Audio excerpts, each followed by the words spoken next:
postupne. Začneme môjim prvým prejavom voči Adrianovi. V spoluparty sa stalo niečo, kedy som vedomila, že takéto niečo by môj budúci partner nikdy nespravil. Práve preto som na druhý deň reagovala aj tak, ako som reagovala. Dôvod, prečo som si Adriana nezobrala bokom a nepovedala mu to súkromí, bol ten, že táto téma ja a Randičko bola celovilová. Riešili sme to tam všetky baby medzi sebou, aj Mercy vlastne call outla mňa tým, že povedala, že by to Randičko malo patriť mne. Niektorí na to máte názor, že som si to potrebovala vydúpať a či si myslím, že po takomto prejave má ešte má chuť zobrať na to Randičko. Ja už som bola rozhodnutá, že to Randičko nechcem. Nevyhrážala som sa mu. Naozaj nie. Ja som iba povedala, môj čas je drahocenný, ja si ho uvedomujem, takisto každého čas je drahocenný. Aj bolo to premyslené už nejakú dobu. Presunieme sa k asi najväčšej hádke. Druh tej šikany, ako zvolila Laura, bola detinská a primitívna. Si poviete, že pre Boha, že čo ja riešim, že naozaj, že je to detinské, ale znaky tej šikany, tak verte mi, že aj vám by to vadilo a hlavne v tom prostredí, v akom sme boli a videli naživo, že čo robí aj ostatným babám a už by ste si spájali tie znaky. Dlho bola ticho, dlho som sa neozývala. Naozaj som sa dala do takej asertívnej polohy, čo ja nezvyknem, keďže som temperamentná, ale v takýchto prípadoch si poviem, že v tichosti je múdrosť.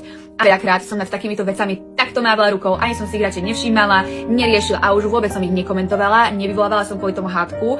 Cieľilo k tomu, že keď už to spravila posledný krát potom, ako sa chovala ku mne, tak už oheň bol. Áno.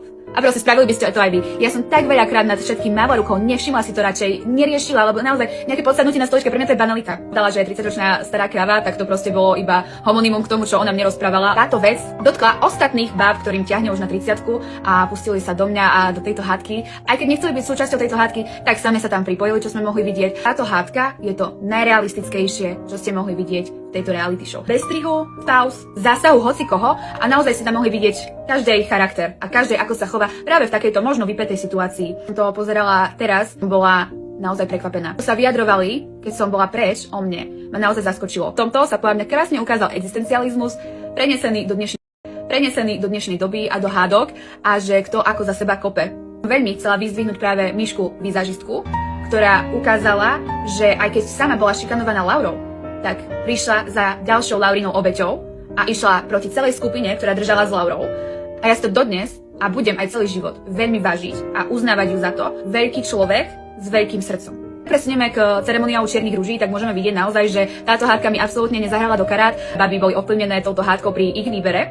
Na čo som sa pripravila v sekunde, keď nám Krištof oznámil, že tento ceremoniál bude iný. Nemala čo stratiť pred Adrianom, ani pred babami a už vôbec nie pred Laurou. Adrian dozvedel, čo naozaj je Laura zač a tým pádom prečo sa k Adrianovi hodí najmenej. Ja som každú jednu čiernu ružu prijala neutrálne, s pokorou. Ešte som sa veľakrát aj poďakovala za čiernu ružu. Laura každej jednej odvrávala alebo sa posmievala jej rovno do tváre a spravila hollywoodský pláč, DiCaprio šuvik z knej a jeho topenie sa v Atlantickom oceáne. Ja sa na žiadnu nehnevám za túto čiernu ružu, veď Morticia vibes.